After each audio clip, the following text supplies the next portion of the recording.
Hello दोस्तों, तो ये होने वाला है हमारा दिवाली का व्लॉग। तो ये है हमारा लॉन्ग व्लॉग फर्स्ट हमारे चैनल पे। तो आज मैंने और मेरी बहन ने डिसाइड किया कि हम दोनों मिलकर बनाएंगे रंगोली, क्योंकि मम्मी कर रही हैं बाकी पूजन की तैयारियां। तो बहुत देर फ़ोन में ढूंढने के बाद हमें एक डिज़ाइन सिलेक्ट किया और फिर हम रंगोली बनाने के लिए बैठ चुके थे। तो लास्ट में टचअप दे रही थी मेरी बहन इस रंगोली को, और देखो कितनी प्यारी लग रही है रंगोली। और आज सबसे अच्छी चीज़ ये थी कि मैं और मम्मी करने वाले हैं ट्विनिंग। तो ये साड़ी मैं लेकर आई थी अपने और मम्मी के लिए जयपुर से। तो यहाँ मम्मी कर रही हैं टचअप और कितनी ज़्यादा प्यारी लग रही है। हम दोनों माँ बेटी हो चुके थे रेडी, बाकी घर वाले भी रेडी हो चुके थे। लेकिन कोई भी फेस्टिवल हो, कुछ भी हो, घर का काम तो कभी रुकता ही नहीं है। एक हाउस वाइफ को सब कुछ काम करना होता है। तो मैं मम्मी की यहाँ पे हेल्प कर रही थी, क्योंकि मेरे ऑफिस की भी थी छुट्टी। तो फटाफट से छोले बॉईल होने के लिए रख दिए थे, दूध भी मम्मी ने बॉईल होने के लिए रख दिया था, और मैं बाकी काम कर रही थी। तो यहाँ पे लक्ष्मी जी के पैर लगा रही थी मैं घर में। फटाफट से ये काम निपटाने के बाद मैं किचन में आ गई थी। मम्मी कर रही थी दिया बाती की तैयारी। सारे दियों में सरसों का तेल और 5 दिए जलते हैं हमारे यहाँ घी के, तो उनको भी रेडी कर लिया था। फिर मम्मी ने बाकी पूजन की भी तैयारियां शुरू कर दी थी।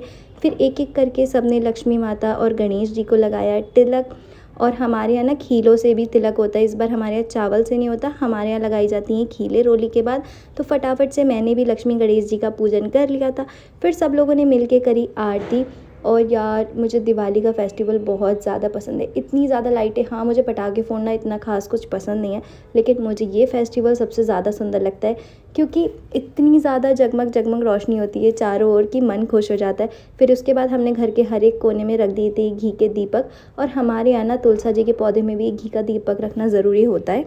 तो हमारे यहाँ तुलसा जी के पौधे में ज़रूर घी का दीपक जलाया जाता है। तो मम्मी जल्दी से वो जलाए आई थी, और हमने घर के बाहर भी बहुत सारे दिए लगाए थे ताकि घर और भी सुंदर लगे। उसके बाद यहाँ मैं बना रही थी छोले की सब्जी, और साथ ही में हमारे यहाँ बनी थी आज भिंडी। मम्मी बना रही हैं खीरे का रायता, जो कि मेरा बहुत फेवरेट है, और साथ में बनने वाली थी पूरियाँ। तो जैसे ही आटा मंडा, मैंने मम्मी के साथ हेल्प करानी और ज़्यादा शुरू कर दी थी। तो मैंने फटाफट से सारी लोइयाँ रेडी करी, मम्मी ने साथ ही में बेली, और मैंने सारी पूरियाँ एक एक करके उतार ली थी। इस बार हमने डिसाइड किया था कि सब लोग एक ही साथ डिनर करेंगे, चाहे ठंडा हो जाए चाहे कुछ, लेकिन सारे घर वाले एक ही साथ बैठ के डिनर करें तो कितना ज़्यादा अच्छा लगता है। आज के डिनर में हमारे यहाँ थी खीरे का रायता, छोले की सब्जी, भिंडी, सैलेड, और साथ ही में थे गुलाब जामुन। तो हम लोगों ने किया फटाफट से डिनर फिनिश। रात में खाया था गुलाब जामुन, और फिर हम आ गए थे पटाखे फोड़ने। तो कुछ इस प्रकार रही हमारी दिवाली। आप भी कमेंट में बताना कि आपकी दिवाली कैसी रही। वीडियो को लाइक करना मत भूलना, और कमेंट करना तो बिल्कुल मत भूलना।